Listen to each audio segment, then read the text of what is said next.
ప్రసంగి గారు ఏమంటున్నారు తెలుసా? నువ్వు దేవుని మందిరానికి వెళ్ళినప్పుడు ప్రవర్తన జాగ్రత్త.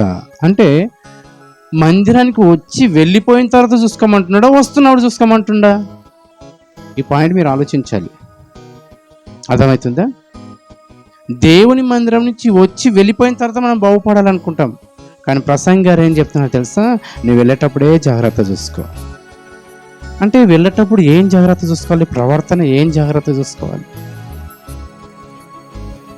అంటే వెళ్ళేటప్పుడు ఏదన్నా ఇబ్బంది ఉందా మనం వెళ్ళేటప్పుడు? అంటే మనం మందిరానికి వస్తున్నప్పుడు బైబిల్ చేత పట్టుకొని వస్తున్నప్పుడు మన పక్క వాళ్ళు చూస్తే మన ఇబ్బంది ఉందా? ఉందన్నట్టుగా చెప్తున్నాడు కదా. నువ్వు దేవుని మందిరానికి వెళ్తున్నప్పుడు మొదటి వచనం చదవండి అమ్మా. నీవు దేవుని మందిరమును పోయినప్పుడు నీ ప్రవర్తన జాగ్రత్త ఏం చూసుకోవాలి? జాగ్రత్త చెప్పండి అమ్మ.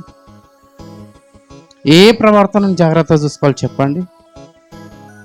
రాత్రంతా గొడవపడి, రాత్రంతా బూతులు మాట్లాడి, శుద్ధ పూసలేక దేవుని మందిరానికి వెళ్తుంది అంటే నువ్వు వచ్చేటప్పుడే నీ ప్రవర్తన జాగ్రత్తగా చూసుకుంటామంట. అంటే నువ్వు ఇంటికాడ ఉన్నప్పుడు, అంటే చర్చిలో ఉన్నప్పుడు నీవు అంత నటిస్తావని దేవునికి తెలుసు, కానీ నీ ఇంటికాడ నీ ప్రవర్తన నీ చుట్టుపక్కల వాళ్ళకి అందరికీ నచ్చేటట్టుగా దేవుడు చెప్పినట్టు బ్రతకాలన్నది దేవుని ఆలోచన. అర్థమవుతుందా?